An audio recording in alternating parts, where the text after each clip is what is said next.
takdir manusia menurut buku Rantia. Ini sebenarnya yang pertama ingin saya ini terkait sekali dengan apa yang disampaikan ini tadi pertama yang ditulis dari Pak Richard yang menulis itu benar semua dari pembahasan dari Bapak Ibu semuanya, Pak Yusuf yang tadi sudah menyampaikan benar, kemudian bahkan Bu Grace, kemudian Pak Kun dan Pak Richard sendiri, dan itu terkait semua dengan ini. Dan udah gini loh, pikiran saya begini, kita ini manusia nih ya, terus terang aja, jujur aja, saya kadang pesimis melihat kehidupan saya sendiri dan orang-orang sekitar saya. Kadang pesimis. Saya pernah mengalami waktu-waktu saya ingin, ya saya putus asa dengan kehidupan. Apa yang terjadi dengan ini, kenapa ini, dan saya kadang tidak mengerti kan apa sih apa lemahnya saya gitu ya. Kita lihat aja tadi Bu Kris batuk-batuk kayak gitu aja kita merasa khawatir gitu. Bu Kris batuk-batuk parah dan cucunya batuk-batuk aja kita udah sangat khawatir gitu. Emang manusia itu kelihatannya ringkih gitu ya. Lemah gitu dan banyak masalah, banyak kesulitan, kedagingan, nafsu, keinginan. Tapi kalau baca buku Rantia ya, buku Rantia itu ditulis oleh para malaikat super mereka lah, dari takdir tinggi lah, mereka yang super lah, mereka ini yang nulis buku ini.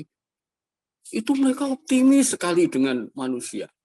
Mereka optimis sekali. Mereka senang sekali dengan manusia. Kamu nggak pernah bayangkan nanti seperti apa nanti kamu.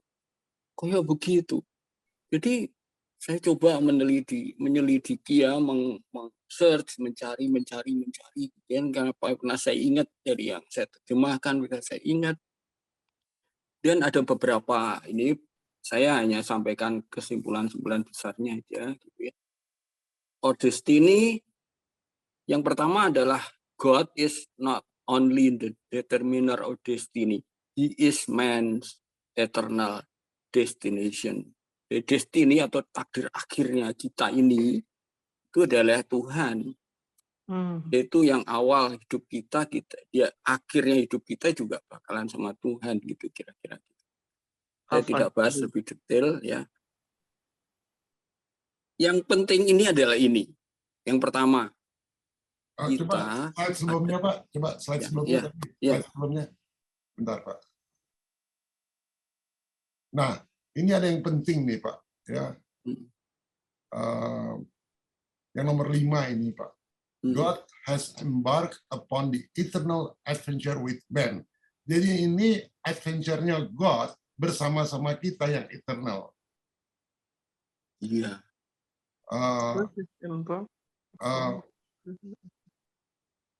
Jadi melalui evolusi pengetahuan. Dan yang nomor 14 ini menarik banget nih. The central and divine universe. Jadi ada central, ada divine universe. Yaitu paper nomor itu. Nomor 14 itu kan Pak. The center universe is not only man established destiny, namanya established. Tapi juga starting place.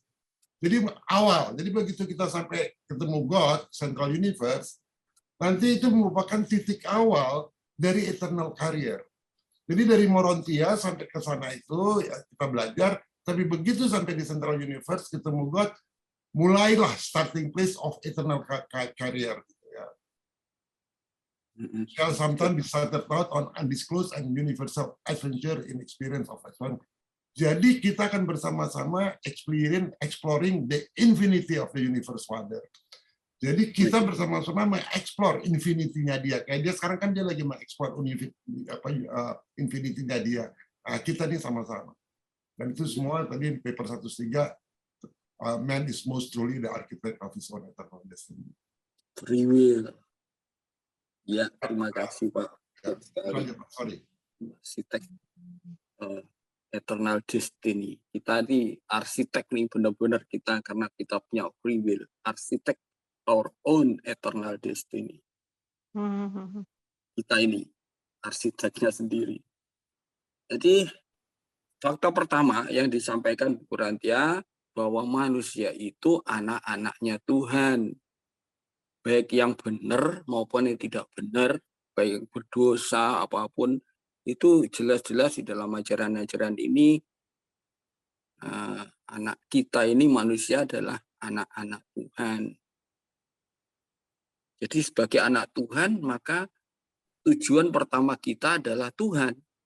Ini tadi sudah disebutkan tadi, at Central Universe, God the Father. Itu tujuan pertama. Tujuan pertama itu. Itu baru tujuan pertama. Saya tidak bahas dulu ya, nanti lain kali kita bahas. Dan inti ajarannya Yesus adalah gitu. Manusia itu adalah anak Tuhan, walaupun dalam agama-agama sering merendahkanlah martabat manusia gitu. Manusia itu sering direndahkan martabatnya karena ajaran-ajaran itu. Padahal Yesus ini ngajarin bahwa manusia itu anak Tuhan. Martabatnya tinggi, jangan macam-macam. Mereka itu sekalipun mereka berdosa, ini ada kisah ketika Yesus dan Ganit ini berhadapan dengan dua orang perempuan nggak benar gitu, perempuan pelacur gitu ya. Itu mau dimaki-maki oleh si Ganit. Kemudian Yesus bilang, kamu nggak boleh kayak gitu. Mereka itu juga anak-anak Tuhan. Walaupun mereka itu salah, bilang gitu. Apakah kamu tahu semua keadaan sehingga mereka bisa jadi mencari nafkah seperti itu? Jangan kita menghakimilah. Mereka itu anak Tuhan juga. Itu seperti itu kira-kira ya. Jadi pertama tujuan kita adalah Tuhan. Yang kedua, setelah kita mencapai Tuhan dan sambil kita berjalan menuju ke sana, kita juga disebut anak-anak, the children on the supreme, anak-anak yang maha tinggi. Yang maha tinggi itu adalah Tuhan ruang dan waktu yang masih berevolusi bersama kita semua dalam evolusi pengalaman yang alam semesta yang belum sempurna dan sedang disempurnakan ini. Kita ini sedang berevolusi bersama-sama dengan The Supreme. Kalau kita melebur dengan adjuster, berfungsi dengan adjuster, maka kita akan berpotensi menjadi bagian yang hidup, a living part dari The Supreme. Tuh, jadi kita The Supreme ya, bagian dari The Supreme. Ya. Tapi kalau kita melebur adjuster, maka kita menjadi living part of The Supreme. Jadi kita benar-benar organik, bagian organiknya Supreme. Kalau organisasi The Supreme ini organisasi alam semesta, maka kita menjadi manajer situlah, jadi karyawan di situlah. Kita bagian daripada organisasi besar diri The Supreme ini. Dan dalam mengejar finality of universe service, wah saya nggak ngerti nih, terus terang aja. Layanan alam semesta, kesempurnaan akhir layanan alam semesta. Yang dikejar adalah finality of universe service. Jadi saya bayangin kita hidup di dunia ini sekarang kita sedang magang. Kalau nanti satu kali kita melebur, kita bergabung dengan adjuster kita, maka kita akan bergabung resmi dalam posisi pekerjaan aktif dalam organisasi membangun dan pelayanan alam semesta yang dipimpin oleh The Supreme ini. Itu ya. Jadi ini dijelaskan dengan living part of the Supreme. Bahkan orang-orang yang gagal ada juga.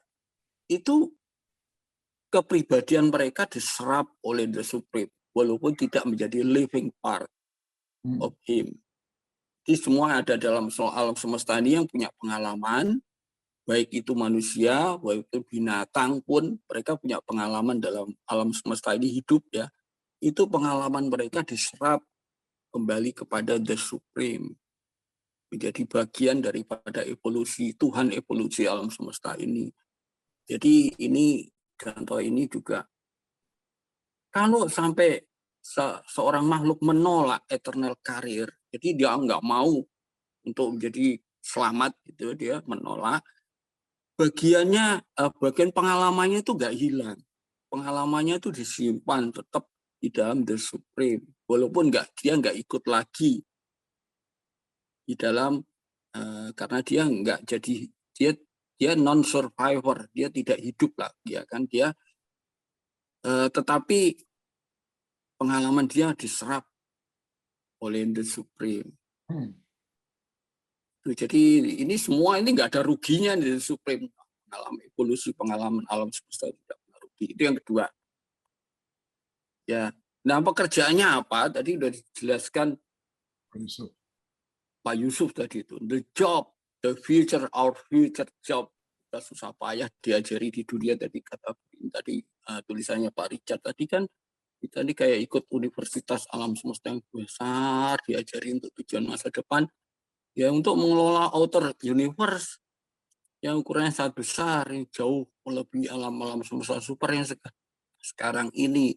Itu ada di dalam, silakan baca di situ bahwa kita nanti yang ditugasi mengurusi alam-alam semesta bagian luar yang jauh lebih besar ukurannya, itu gigantic creation to be administered by the children of the Supreme. Ya Anda semua ini, kita semua ini children of the Supreme. Kalau kita ikut aktif dalam beliau ini, living part of him, dan kita akan mengelola, administer by the children of the Supreme. Wah, ini sampai sini aja kita udah mind blowing. Iya. Ini semua ini. Dan sampai situ ya. Bener katanya, kamu itu manusia, itu dari dunia, asalnya dari hewan. Perang kamu itu debu beneran. Tetapi kalau kamu mau, kalau kamu benar-benar ingin, benar-benar warisan segala zaman adalah milikmu, dan kamu akan suatu kali melayani di seluruh alam-alam semesta dalam karaktermu yang sejati. Anak-anak yang maha tinggi, Tuhan maha tinggi, God the Supreme, yang berpengalaman, dan putra ilahi dari Paradise, Father of all personalities. Waduh, ini udah mind blowing banget. Betul.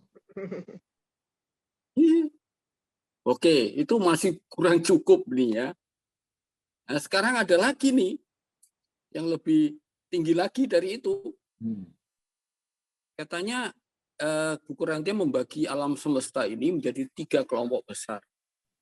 The Deity Absolute, ini ada 3 absolute ya. The Unqualified Absolute, dan the Universal Absolute. 3 absolute alam semesta. Jadi kalau diceritakan dengan kata-kata sendiri ya kira-kira kelompok Deity Absolute itu kelompok deitas, kelompok Tuhan-Tuhan. Kelompok Tuhan, Michael ada di situ. Ya semua yang ada di kelompok Tuhan yang bisa mencipta, yang bisa mengelola alam semesta, yang mereka yang dipertuhankan. Kelompok deitas ini itu disebut deity absolute, mereka yang merancang alam semesta, mikirin membentuk alam semesta, menggunakan potensi dari yang paling yang kanan ini. Unqualified absolute itu adalah kayak reservoir atau tampungan potensi tanpa batas alam semesta. Jadi semua yang tanpa batas alam semesta potensial dijadikan aktual oleh kelompok deitas ini, jadilah alam semesta yang kita lihat sekarang ini. Ya gedung-gedung, ya tumbuhan, ya piring, ya makanan, ya semua yang kita lihat sekarang ini, planet-planet, ya laut, ya semua itu hasil karya dari para deity absolut ini. Dengan menggunakan potensi, ya kita sebenarnya manusia juga udah, kita kan merancang bangunan, kita membangun, kita jadikan bangunnya jadi kita sebenarnya udah, manusia itu sudah punya pengalaman dikit-dikit lah gitu. Jadi kita merancang, mikirin sesuatu, menggunakan semua sumber daya yang ada, mendirikan, jadilah kenyataan di alam semesta yang kita lihat. Ini alam semesta aktual, planet-planet semua yang dikelola dengan baik. Nah, ada nih yang ada yang ngajarin. Saya pernah katanya ini di bagian ini. Di mana ada di sebuah universe ketika ada satu kelompok makhluk gitu yang ngajarin bahwa finaliters kita ini nanti kalau sampai ke Firdaus akan masuk dalam kelompok finaliters ini. Nah, finaliters ini in eternity were eventually to become the children of the deity absolute. Nah, dia masih belum mempercayai solusi ini. Tetapi kira-kira ini sudah paling mind blowing. Kita yang manusia ini sudah jadi the children of deity absolute. Sesuatu yang absolut, Tuhan yang absolut. Bagaimana mungkin tuh bisa? Nah, apalagi tadi disebutkan Bapak menginginkan kita menjadi sempurna sama seperti Dia sempurna. Dan Tuhan tidak hanya memerintahkan kita menjadi sempurna. Be you perfect, even as I am perfect. But Dia memberikan satu tools, satu yang absolut yang dikasih ke kita yang namanya adalah adjuster. To become man's experiential partner in the achievement of the supernal destiny which has been thus ordained. Jadi Tuhan ini nggak lepas tanggung jawab. Dia kasih ini tool yang absolut kasih ke kita. Namanya adjuster. Untuk tinggal di dalam kita. Supaya yang mandat yang besar ini, jadilah kamu sempurna itu, sama seperti aku sempurna, itu bisa tercapai. Nah, karena begini, kita mesti ingat bahwa manusia didiami oleh adjuster. Dan kata buku Rantia, adjuster itu adalah pecahan dari actual fragment of existential cause of the total cosmos. Jadi pecahan nyata dari penyebab eksistensial dari total kosmos. Pernah bayangin nggak sih kayak begitu? Kita dikasih ke kita satu pecahan dari penyebab dari total kosmos yang kita lihat ini. Waduh. Dan ini jadi partner. Jadi kalau kita bisa melebur bersama dengan beliau ini, what destiny. Ya, ini. Jadi pertanyaannya, no limit can ever be placed upon the destiny of such an unprecedented and unimaginable partnership. Jadi destininya tidak ada batas. Tidak ada batasnya. Karena kita melebur dengan pecahan dari total kosmos yang menciptakan total kosmos ini gitu. Benar kalau dibilang ini mind blowing ya, saya juga nggak bisa ngomong apa-apa. Saya lemah. Kalau saya makan sesuatu ini bisa masuk rumah sakit kok. Saya bisa jatuh di jalan, saya bisa meninggal juga bisa. Kita ini lemah banget. Tapi kok buku Rantia ngomongnya sampai sejauh ini gitu. Jadi journey kita dari bumi sampai ke tadi udah digambarkan oleh Pak Yusuf dengan panjang lebar tadi, itu memang perjalanan panjang sampai ke ini, sampai ke Bapak. Tapi ini baru permulaannya. Jadi kalau digambarkan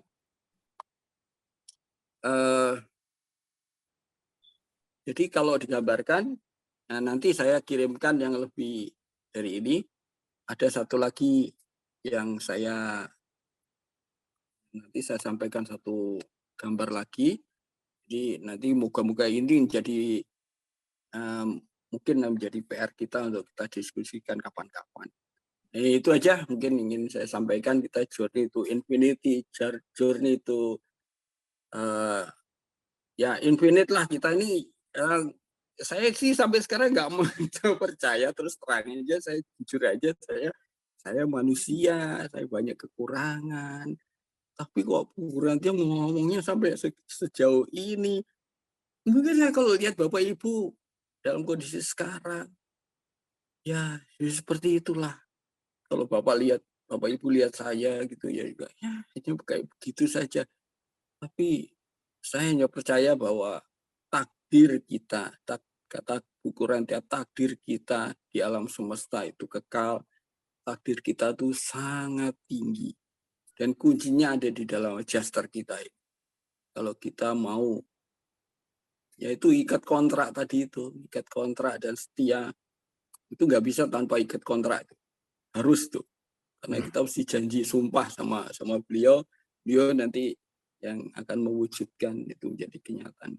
Mari kita hargai ini takdir tinggi kita ini. Ya, walaupun kita tidak pernah bisa membayangkan seperti apa. Ya terus terang saya tidak bisa membayangkan seperti apa itu takdirnya kita ini di alam semesta ini hari ini. Yaitu mungkin dari saya Pak Richard, terima kasih. Terima kasih Pak, keren banget Pak ini. Nanti kalau bisa ini di-share Pak dokumen ini, Ya, karena ya. saya udah dapat dokumen ini dan mind blowing banget gitu. Di-share aja Pak nanti biar kita Ya, terima kasih, Pak. Ya.